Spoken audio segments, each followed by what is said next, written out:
चर्चला रुकने असेंबली जनमपल्ली अनिरुद्ध रेड्डी ने खबरदार किया है कि कांग्रेस कारकुनों पर किसी भी सियासत जमात की जानिब से हमले हरगिज बर्दाश्त नहीं किए जाएंगे और ऐसी सूरत में सख्त रद्द अमल दिया जाएगा। इन्होंने ताहम कांग्रेस कायदीन और कारकुनों को भी हिदायत दी कि वो किसी किस्म की जवाबी या इंतकामी कार्रवाई से बाज रहें, बसूरत दीगर इनके खिलाफ भी कार्रवाई होगी। अनिरुद्ध रेड्डी ने पंचायत इंतखाबात के बाद नसरुल्लाबाद, तांडा और गुलपल्ली गांवों में पेश आने वाली झड़पों को अफसोसनाक करार दिया। इन्होंने इल्जाम आयद किया कि नसरुल्लाबाद में कांग्रेस उम्मीदवार की जीत के बाद बीआरएस कारकुनों ने कुल्हाड़ियों से हमला किया। केटीआर की जानिब से कांग्रेस में गुंडागर्दी के इल्जामात को मुस्तरद करते हुए इन्होंने सवाल उठाया कि असल में गुंडागर्दी कौन कर रहा है। एमएलए ने कहा कि बीआरएस के दौरे इख्तिदार में महबूब नगर और चर्चला में बदउनवानी जमीनों पर कब्जे और गुंडागर्दी आम थी।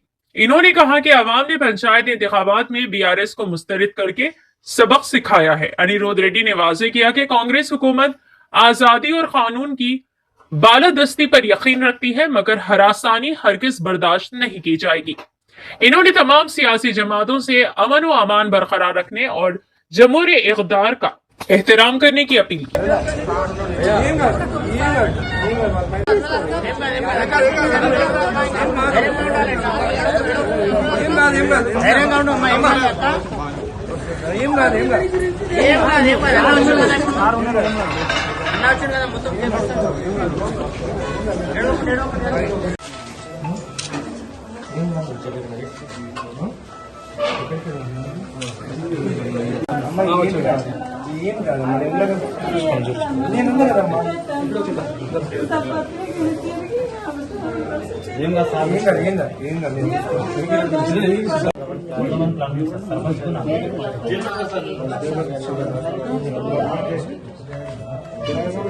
రాత్రి 90 మందిలో వచ్చింది. ఒక 10 మంది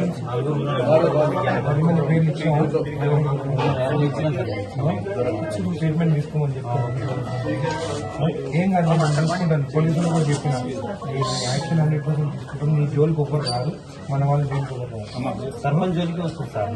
అది ఏం బాధపడి నేనున్నా కదా నా మీదకి వచ్చి సార్ నేను రాత్రి హాస్పిటల్ బయట మాట్లాడదాము, రెస్ట్ తీసుకోలేదు.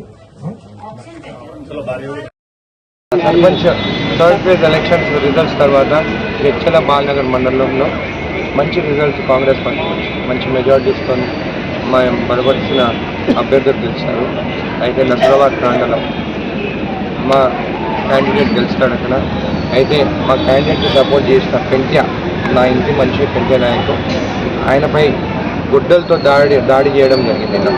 మొన్ననేమో కేటీఆర్ కాంగ్రెస్ ఎమ్మెల్యేలు దౌర్జన్యము రౌడీజం చేస్తుందని చెప్పి మాట్లాడు. ఇప్పుడు నేను ఆయన అడుగుతున్నాను, ఇప్పుడు రౌడీజం ఎవరు చేస్తారు? గుడ్డలతో పట్టుకొని గుడ్డలతో కొడతారు, ఎవరన్నా తలపైన కొడతారు మీ బీఆర్ఎస్ నాయకులు. మళ్ళీ నిన్న జరిగినప్పుడు మీరు ఒక వర్కింగ్ ప్రెసిడెంట్గా ఒక స్టేట్మెంట్ అని ఇచ్చినారా? బీఆర్ఎస్ నాయకులు ఓడిపోయినా కానీ ఓకే, ప్రజాస్వామ్యం గౌరవించాలి, మనము ప్రజలు వాళ్ళైతే గెలిపించారో వాళ్ళకి మనము గౌరవించి ముందుకెళ్ళాలని చెప్పి ఒక మాట మాట్లాడినారా?